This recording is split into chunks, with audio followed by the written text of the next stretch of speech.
Welcome to the CRC Roundtable, our monthly virtual seminar series. As always, our intention is to host targeted, inclusive, and informed conversations that match scientific advances and management needs. The webinars are designed for contribution, not consumption, and as a reflection of that intent, the panelists have been given about 25 minutes total to make some introductory remarks, allowing 30 minutes for discussion, which I will facilitate out of the chat. This is all about us, giving us a place to ask clumsy questions and to practice the bravery and humility necessary for building the future we want. So let me start, and I'll be brief this time because I'm really excited to get to our panelists. We start by understanding why this topic at this time and by these speakers. I think the term report card inspires many things from us, most tied to whatever experience of them was in our early lives. And they were really a teacher's assessment of our work, progress, and conduct, sent home to a parent or guardian or other authority figure in our lives. And they were intended to give a glimpse as to how much progress we had made and where we might want to direct additional resources. Environmental report cards do that and more. They really synthesize data and convert it into an image-rich format that's easily accessible to a wide audience. And so they're really about bringing science out to the public in a way that we can all engage one another to find solutions. They also tap into a powerful human motivator, which is peer pressure. And so really, they're an important tool in adaptive management and restoration work. And I don't quite know where we would be without them. There wouldn't be quite the same sharing of science. Both our speakers, oh, and why this time? I'd just like to say that we're at a really interesting time in our work, especially on Chesapeake Bay. It's been called a pivot point. But I think it's really at an important point where we really do understand that we need to engage all of our stakeholders in this conversation, and we need as many solutions brought to the table as possible. So if ever there was a time to both tie the health of our environment to our human vitality, it's now, to understand what all those connections are. And it's also at a time where we understand that we really, really need all hands on deck. And so I think it's an important time to talk about report cards and the role they play in our work. I can't think of two people that are better positioned to sort of help us navigate through this world and let us understand the role that environmental report cards can play and what's in their future.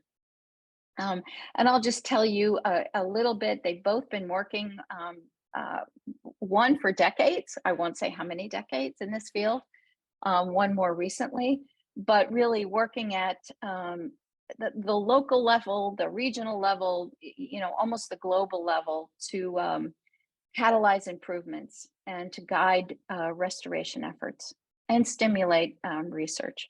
So I've known Bill Dennison for a very, very long time, and you can read his title and his bio, but what I'd like to say about Bill is that I don't think I've ever met anyone with such a soul for connection in all its forms, and with a remarkable talent for doing musical interpretations of science. And so I think Bill marries that soul for connection with just a passion for the environment, a passion for education, and just reaches his arms wide. I can't think of a better combination.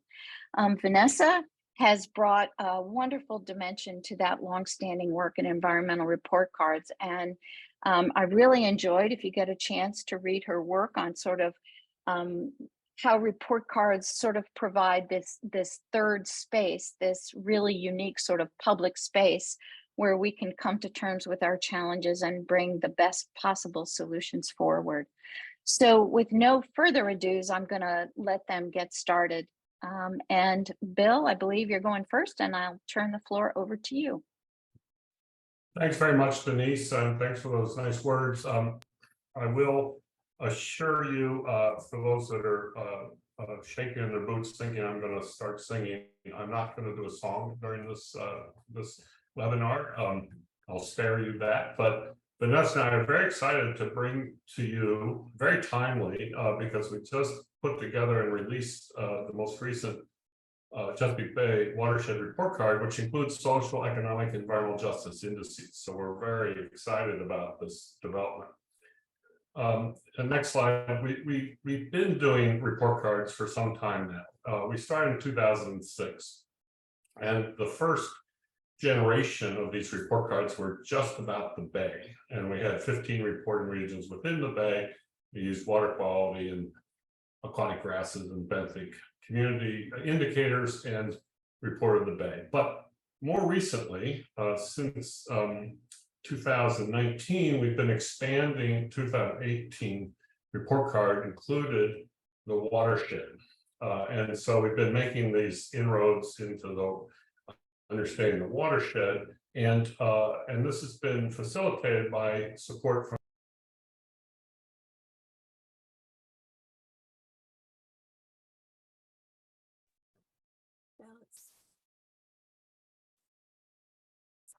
expand into the watershed. And Vanessa will take us through some of those transitions.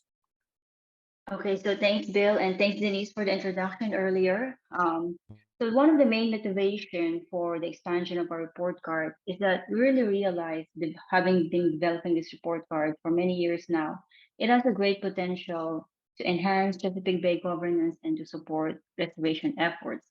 But it needs to be based on a shared vision for the future with all the different stakeholders. And I've done some initial work on this in my dissertation of interviewing key Chesapeake stakeholders.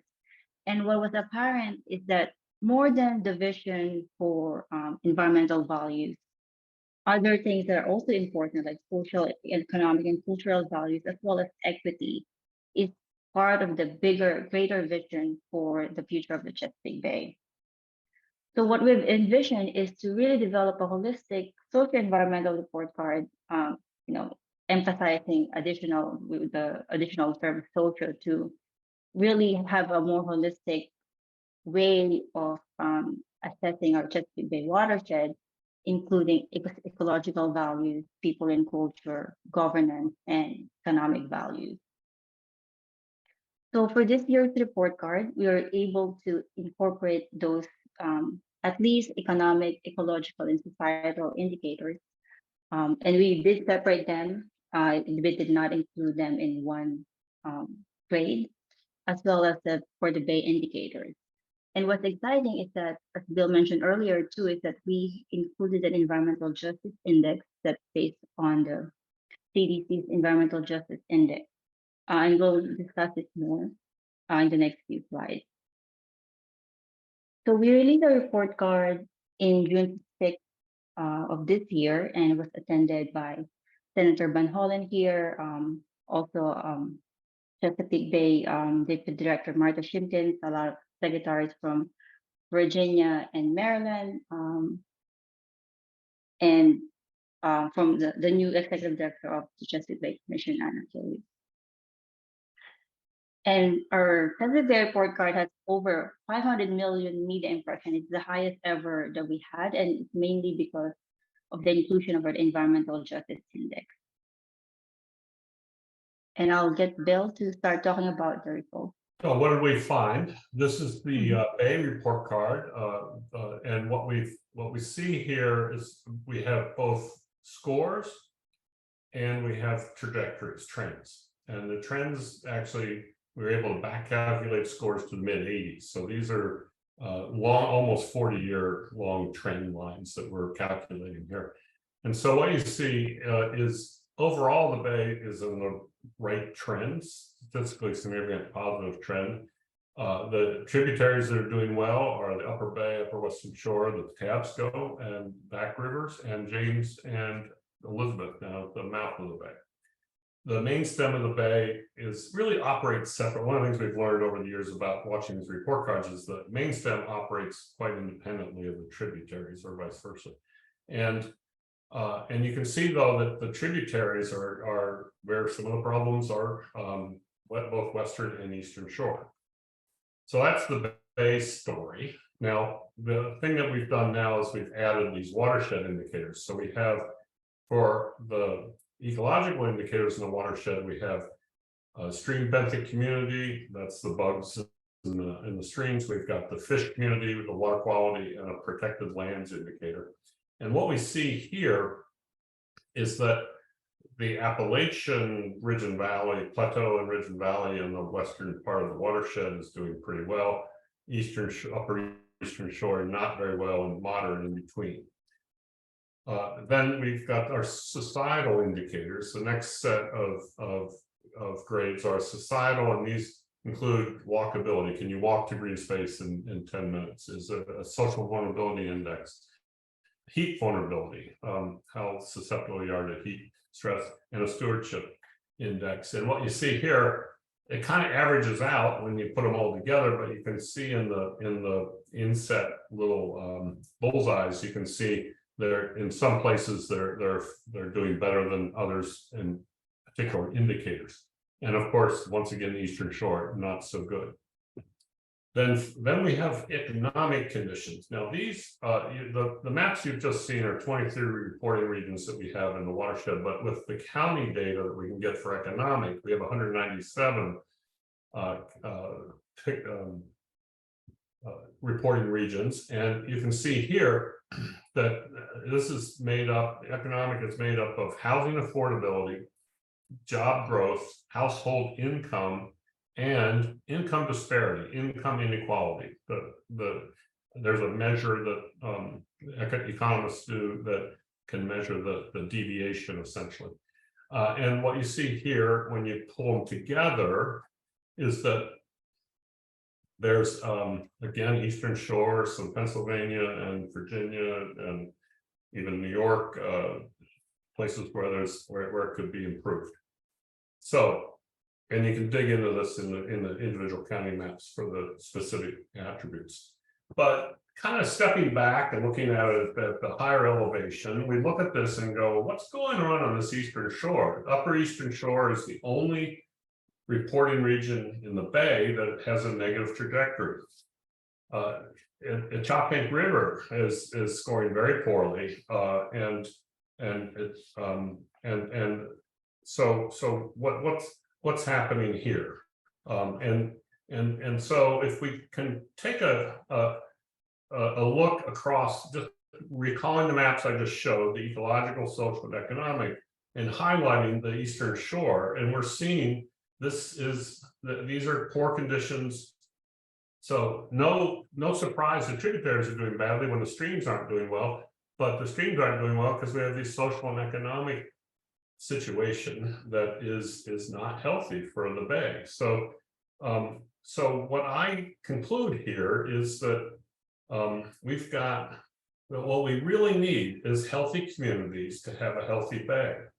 That the agricultural system that we've developed for the Eastern Shore, I live over there, is actually not serving the people that live on Delmarva or the Bay adequately, and we need to figure out a way to fix that. So that to me was a real revelation in this year's report card. Now Vanessa is going to talk about our journey towards environmental justice. Yeah, so Bill mentioned we need healthy communities for healthy Bay, but what does healthy communities need? We need to address environmental justice issues to really get to that. And one of our focus for many years now is really to include this environmental justice index in a report card. And I think it's 2021, Bill and I taught a graduate course in our MEAS program on how to develop this environmental justice index. And the framework we developed is by finding these indicators, and we found 4 categories of environmental justice index that our students wanted to include, including proximity to hazards, access to nature, management and governance, and environmental financing. We also found that our students are really passionate about environmental justice index, and they feel that it is very important because it gives us accountability It obviously helps with equity and also in education and awareness raising.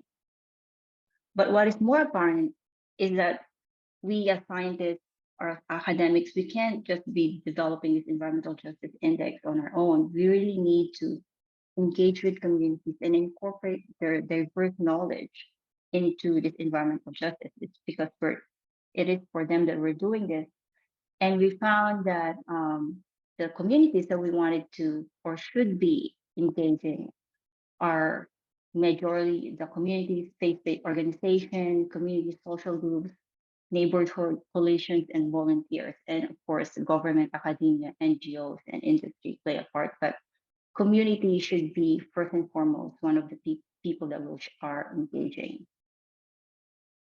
And so through the development of our report card, we've been trying to include EJ indicators slowly. In 2021, we had included the heat vulnerability index, and then the social vulnerability index and walkability. In 2022, when we introduced the economic indicators, we had the housing affordability, income, and inequality. But in late 2022, the CDC released a environmental justice index for the whole of the US, and it includes 3 major categories: social vulnerability, which is based on the social vulnerability index, environmental burden, and then health vulnerability. So in our class, most of the indicators that we found were categorized under the social vulnerability environmental burden, but the CDC really added this public health layer that with pre-existing chronic disease condition. And if you dig deeper into how the overall EJI is calculated, you can see that different regions have different drivers. Some urban and rural areas are driven by social vulnerability, but in the Appalachia region here, even though the environmental burden is relatively good, but social vulnerability, especially health vulnerability, is really low. So there's a lot of things to explore on this EJ index, and we're hoping the next few report cards will get into that more. So, Bill? So one of the things that has allowed us to dig into the report card in a slightly different way is this funding that we received from the Belmont Forum. And that's a program that's transnational and transdisciplinary. So transnational, you have to have at least 3 countries. Transdisciplinary, you have to have stakeholder engagement and multidisciplinary science. So of course, we've got and we're funded by our respective funding agencies in the 5 different countries that we have this program. So we're funded by the National Science Foundation. We have a group in University of Bergen in Norway, who's helping us with the system dynamics modeling. We have a group in the National Institute of Oceanography in Goa, India, in one of the field sites there. We have a group in the Philippines, and they're working on Manila Bay. And then we have an active group in Japan working on Tokyo Bay, as well as an island, coastal island, coral reef lagoon in the southern Japanese archipelago, Saksei Lagoon, Ishiyama Island.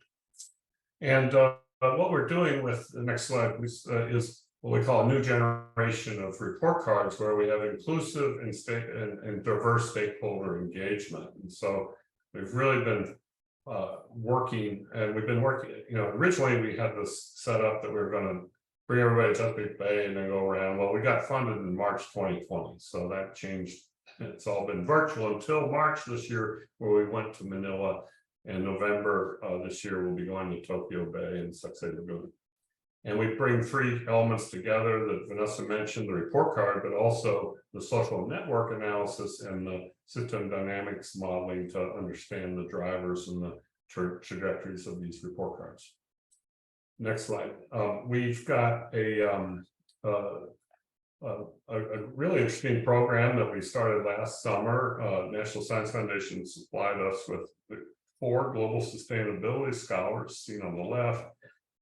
And then this summer, one returned and we got 5 new ones. And there's also a postdoc from the University of Bergen on that photo on the right. But these global sustainability scholars have really allowed us to pioneer some new methodology. So what happened last summer is we developed a listening session for the Potomac. And oh, by the way, instead of trying to tackle the whole of the Chesapeake Watershed for the model, integration of the modeling and the social network analysis, we're zooming in on the Potomac watershed. So we went to Hood College and held a 8-hour listening session on the hottest day of the summer. Sadly, timing wasn't great, but it was very, very instructive, and it was a great opportunity and people spent like an hour each on average talking about and we had these different stations, and we'll go through that in a minute. But these listening sessions were really really good. We really enjoyed that. So this summer we've really expanded that. I mean, this summer, but in between we went to the Chesapeake Biological Laboratory, we went down to Jug Bay, we went to the Horn Point and our Institute of Marine Environmental Technology, and asked people what they valued, what the threats were. And this is a combined values and threats word cloud. And you see that you've got water quality, recreation, sustainable fisheries as values, and pollution, development, and climate change as threats to those values. But then this summer, with our crop of global sustainability scholars, we've done a series of listening sessions. One was at Leonardtown at the mouth of the Potomac River. We also combined these with field trips. So we paddled one day and then did the listening session the next day. We also went to the middle Potomac at the associated with our report card release near National Airport. We did a listening session following the report card release. And then we went up to the Cumberland, to the headwaters of Chesapeake Bay, and did one at a place called Canal Place in historic downtown Cumberland. And we also piggybacked on the most recent STAC meeting, the Science and Technical Advisory Committee meeting at the Potomac Science Center in Virginia, and we got most of the STAC to come down and share their insights, as well as the local river keepers, et cetera. And then just last Sunday, we went to Capitol Rivers Church and at a that was actually in a high school where the church service was held. We had a great listening session there that one of our global sustainability scholars helped organize, Cameron Overton, and got a much more diverse set of input than we've gotten in the other places. So we're going to show a short 6-minute video of hearing the students' interpretation of their engagement with this project. Hello, my name is Anna Calderon, and I'm a recent Wellesley College graduate and a second-year Global Sustainability Scholar working with the Coast Guard project through the University of Maryland Center for Environmental Science Integration and Application Network. One of Coast Guard's aims is to develop watershed health report cards, which are informed by public listening sessions to engage stakeholder thoughts on watershed health. So in the 2 Potomac listening sessions that I helped run at the Future Report Card Indicator Station, one popular future indicators that stakeholders expressed interest in was flooding and sea level rise rates. So to explore flooding frequency as an indicator, GSS fellow Taylor Mitchell and I are creating an infographic, which is about to be finished, on flooding and sea level rise in the Chesapeake Watershed.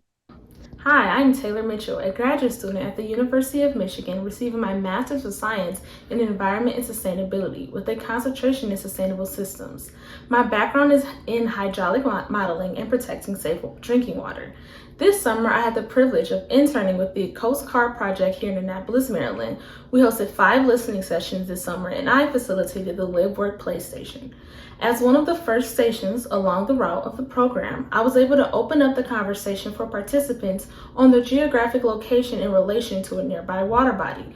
Participants would ease with a simple task of locating where they live, work, and play along the Chesapeake Bay watershed. I found that the Live Work Play station, being the first station, was able to create the frame of where the rest of the stations were going throughout the listening session. This science communication tool of going into communities and engaging with citizens in a series of interactive activities will boost the educational efforts to inform the public on the needed sustainable future. Thank you. My name is Darian Fredericks, and this summer I have had the amazing opportunity to work and be a part of the Coast Guard team. I am originally from the arid southwest region of the United States, Arizona specifically. Coming here to Maryland and being able to experience a substantially different environment from the one I am used to has been quite the learning experience. I have been able to live and learn about the unique cultural and environmental interactions that citizens of this region experience. The listening sessions that I have participated in following the release of the 2022 Chesapeake Bay Report Card have helped me tremendously in developing both my public engagement and science communication skills. The entire listening session process has made me aware of how effective it can be in engaging the public and giving them an opportunity to share their thoughts and values. We held listening sessions in various locations throughout the state of Maryland and have collected differing views and information. We are currently analyzing and comparing the information gathered and are keen to share our findings with the participants. Report cards are an excellent tool to stimulate engagement and provide awareness to the public. I cannot fully express how excited I am to take what I've learned and apply it to my personal studies when I return home. Thank you. Hello everyone, my name is Shonora Morgan and I'm a rising second year at the University of Michigan studying environmental justice and urban planning. The listening sessions were an immersive, interactive activity that revealed to me the collective knowledge of the Maryland community. The citizens of the DMV are the cornerstone of the information that researchers like us rely on to piece together the full story that is the Chesapeake Bay. They have witnessed the change and know the full intel and sources of the impacts. All they need is a stage or platform to voice their opinions. Environmental justice was the highlight of the sessions for my section at the Coast Guard listening session. It was an enlightening experience to not only teach others about environmental justice, but also learn their perspectives. Through my session, I was able to learn about personal anecdotes from the stakeholders and learn about their experiences living here in the area. And though there was issues and topics that discussed like zoning issues, racial laws, and indigenous land rights, there was a hopeful tone from all the people involved. Hello, my name is Cameron Overton. I'm a rising senior at Tuskegee University, where I major in environmental science and I minor in biology. This summer, I'm working with Dr. Dennison and Dr. Vargas Wynn as a global sustainability scholar to support Coast Guard and also create my own project. During the listening sessions this summer, I facilitated the social network analysis station.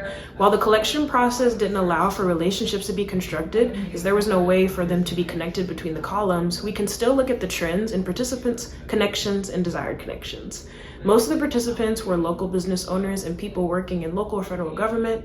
Some other groups that we recognized were a large group of scientists from our session, the Potomac Science Center, a decent sized group of educators, and many people who simply identified as citizens. While looking at the current connections, we saw that there tends to be a pattern in either being connected well with the community or being connected well in local or federal government. As for the desired connections, there was a consensus that local and federal government connections are necessary and needed to make change, while we also saw a strong desire to build connections within community as a whole, but specifically within the youth, the unhoused population, and minority and marginalized communities.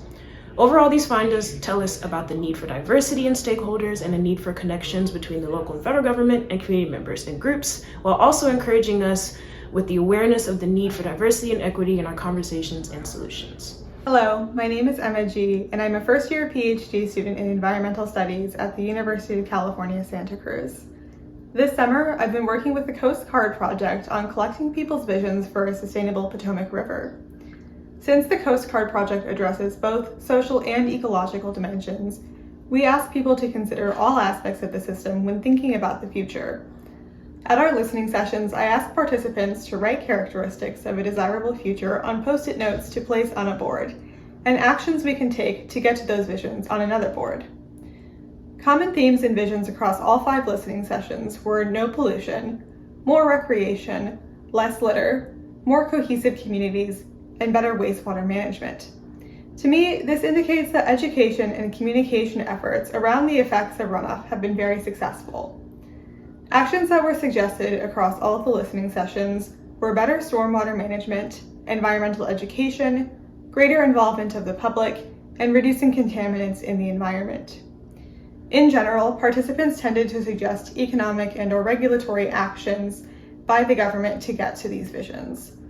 None of the suggested actions had a strong association with science and research, which to me indicates that we as scientists need to do a better job about getting out into communities to communicate our findings and our role in creating positive change. I love the graphic that Emma put together of the bay with the word cloud. That was really clever, really well done. Anyway, Vanessa. Yes, so our students really enriched the experience of our listening sessions. We had a lot of great feedback from the community, and it's really our belief that the more we engage people and get them informed and develop this shared vision with them, we can all work together towards the restoration and cleaning up of the Chesapeake Bay watershed.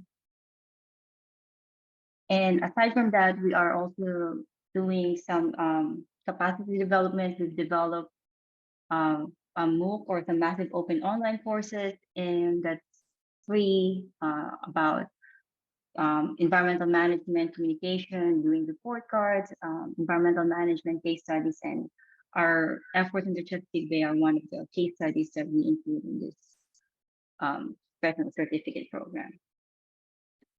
Yes, and that's part of the basically, since the Coast Guard project started in March 2020 with coincided with COVID, we spent our time doing developing the MOOC, and we've had about 10,000 students globally sign up and register for those courses. So we're pretty happy with the impact that we've been able to generate there. But I think there's a lot of good questions that were submitted, and I think it's time to turn over to the Q&A, Denise. Yeah, thank you. Thank you very much, Bill and Vanessa. Let me say that we did get a wonderful list of pre-submitted questions, but don't let that deter you from putting questions in the chat, because we do a follow-up exercise. In other words, any of the questions that we do not get to during this roundtable, we send to the panelists.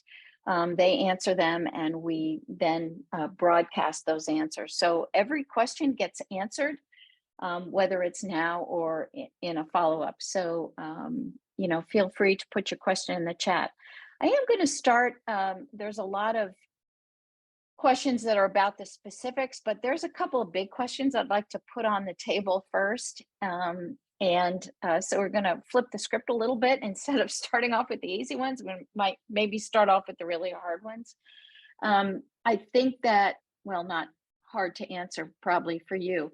I'm really struck with how the report card has developed and its ability to help you put together a very integrated story of not just the Bay, but I'd say all aspects of this socio-environmental system, right? So you've got the report card and its role. You've used these listening sessions really as a place to begin to develop this shared vision of the future of the Bay. And you've been doing work on developing capacity. And so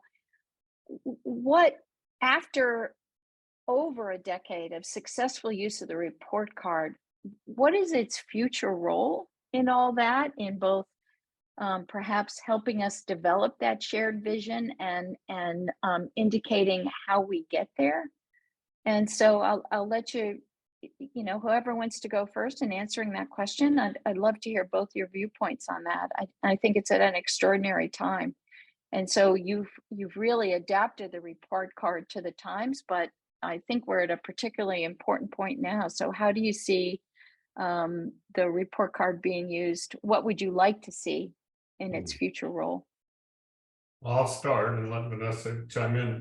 First, I think what we're doing with our Coast Guard project with the modeling is we're trying to create a future card. We want to be able to say, what's it take to go from a B to an A or a D to a C, and what investments, what efforts can we make to make the most difference to achieve those? So that's the push we've been making with this Potomac watershed model that complements the report card. So, and then the network analysis to find out who are the people and the organizations who can make those differences. Because really what we're doing is we're taking the report card out of the water onto the land where the people, it's about people. It's really a report card on us. The Bay is just a reflection of the things we do.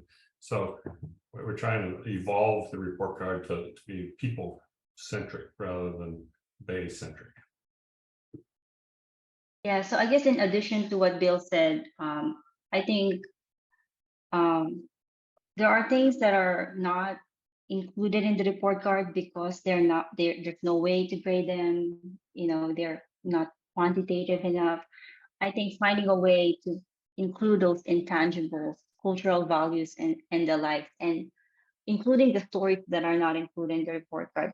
Obviously, we do a lot of report cards, but what I see the problem is sometimes is if you don't include them as indicators, they're not part of the story. So making sure that all those stories are included, are heard, maybe some kind of addition to the report card or a different way of using them. So that's why I feel like the listening sessions are one way of doing that, right? Adding stories from people with the report card, using the report card as tools to start communication. But really, what I don't want to see is having a narrow vision of the Chesapeake Bay just based on indicators, but really expanding how to expand that vision to include those things that are not included. Mm-hmm. Is there, and this is my own question, follow-up question, are there things that you learned doing an environmental report card that helps you in making the report card about us and not just about the Bay? In other words, were there lessons learned during your over a decade of doing really an environmental report card on the Bay? Are there things that really help you or guide you as you now go up onto the land and look for metrics, and what are the stories you have to include? Bill, you're muted. I alluded to it at the briefly, but one of the things that we did by doing repeated years of these report cards, we had one year where it rained a whole lot in Pennsylvania and not much in Maryland. So basically the main stem took all that. The Susquehanna was flowing, but not so much in the Tribs. And interestingly, the Tribs did just fine. It was the main stem that was degraded. Then we had another year where James River and Upper Eastern Shore got dumped on, like 10 inches in a couple of days.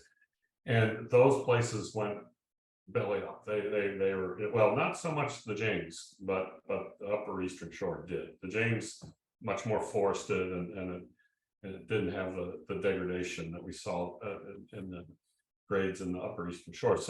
So that led us to realization the main stems operating somewhat independently of these tributaries based on these rain events and this input that they got.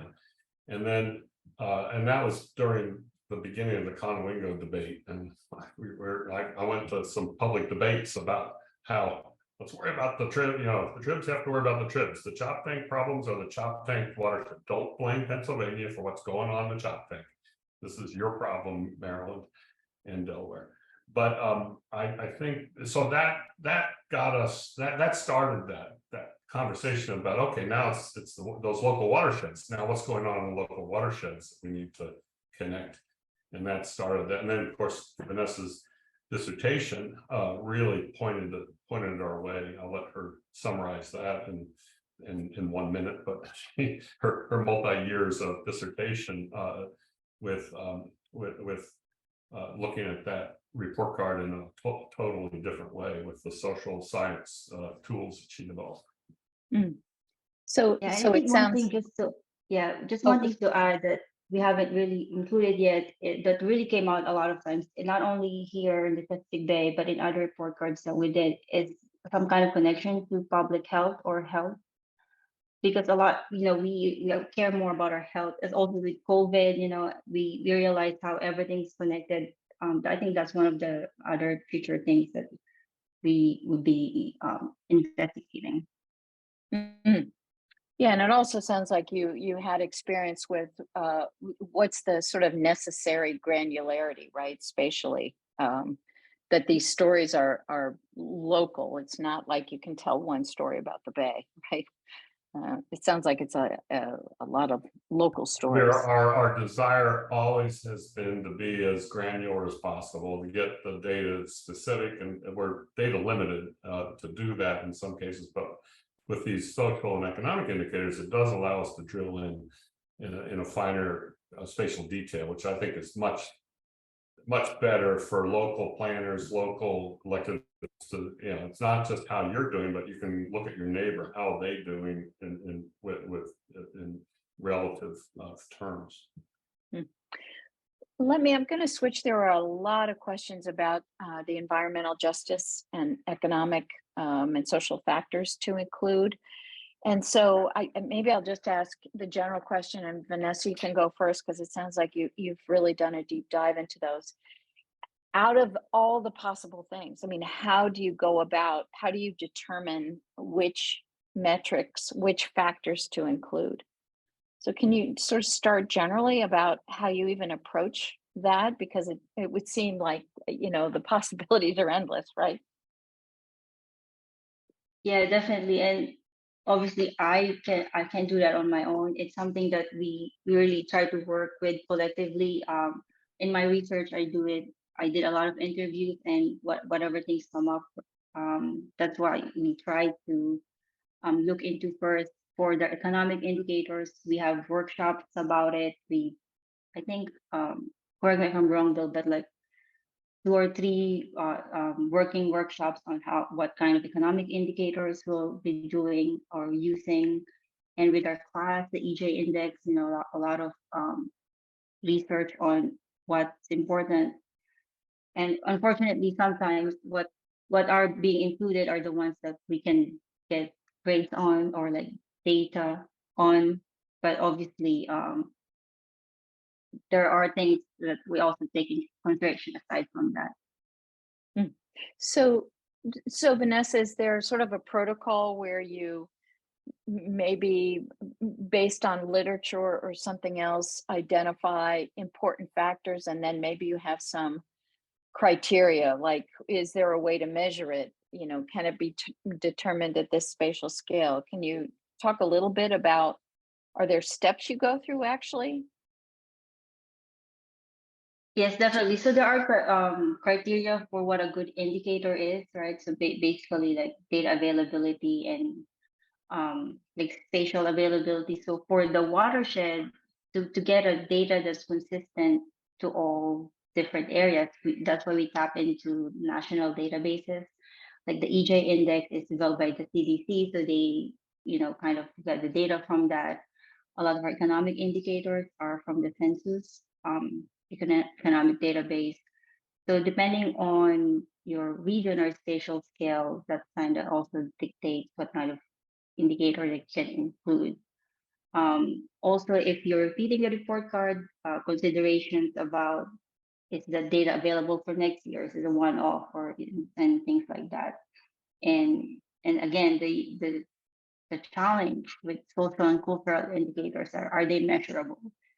So the way that's the challenge. How do you include those things that for now are not measurable, right? Like the stewardship index is based on the Chesapeake Bay program stewardship.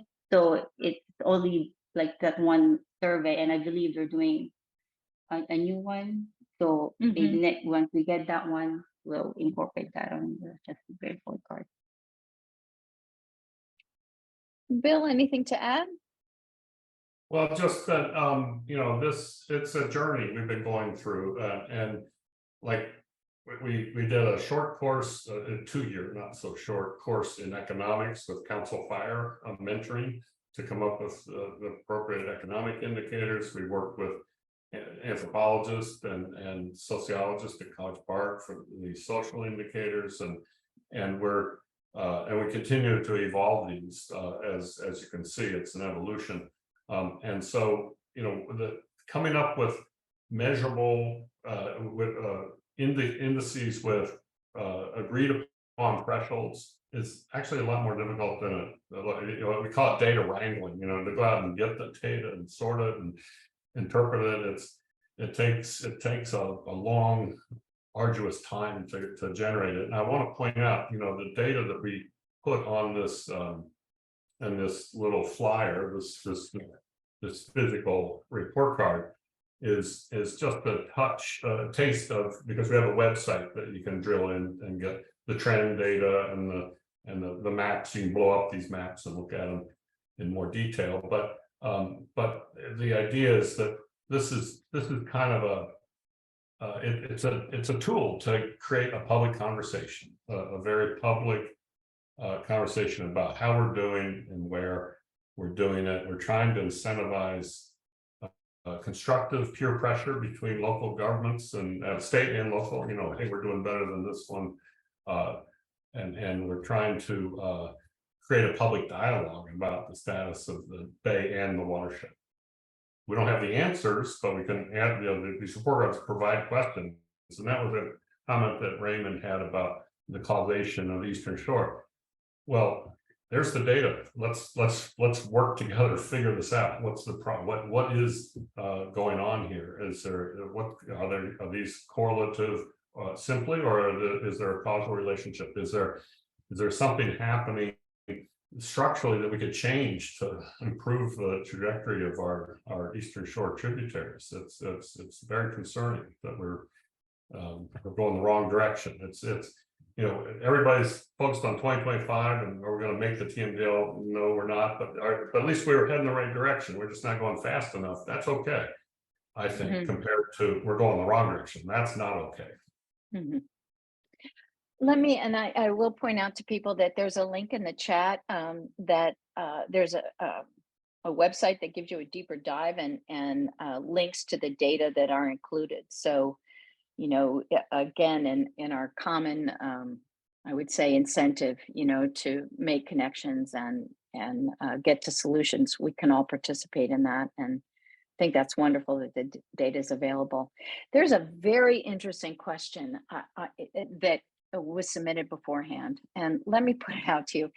How does the political landscape, federal, state, and local, affect the incorporation of social factors and EJ indices? And I might ask that in terms of, you're developing, you continue to refine these in real time. Does the political landscape at any point in time and the challenges that become maybe a little more intense during certain times in our political history, does that have any impact on what you include in the report card? Well, yeah, Ann Swanson used to always say, put the political boundaries on your report card, so that her local, the legislators could see what they're responsible for. We've kind of resisted that. We've kept it at more of the watershed level. I'm sure they can do their own polygons to figure out what's going on. But in terms of, I don't think EJ was on the radar 10 years ago. So yeah, we've responded to that early. Like I said, we've been working on it for 5 years now. So we've been trying to develop that in light of the realization that these disparities in EJ are one of the source problems. If we're not going to solve the restoration challenge unless we bring everyone with us, as you said at the beginning, Denise, all hands on deck. So I do think it's a critical part of how we move forward. And it turns out by opening that up and having that conversation, these stakeholder listening sessions are really designed to reach beyond the usual, round up the usual suspects. That's what we do when we put together our environmentally conscious groups. There are a whole different suite of riverkeeper groups and the Alliance and the Trust and the Commission, and all these Chesapeake Bay things that we have out there are typically the same kind of people, and what we're trying to do is reach out beyond that. And one of the questions we ask always, who do you talk to now, but who do you want to talk to? Who's not in the room? And youth and disadvantaged communities always come out pretty strongly as people that we haven't reached. And so we're really interested in having that more unified input so that we can create this fair and equitable restoration that will benefit all. Vanessa, anything to add?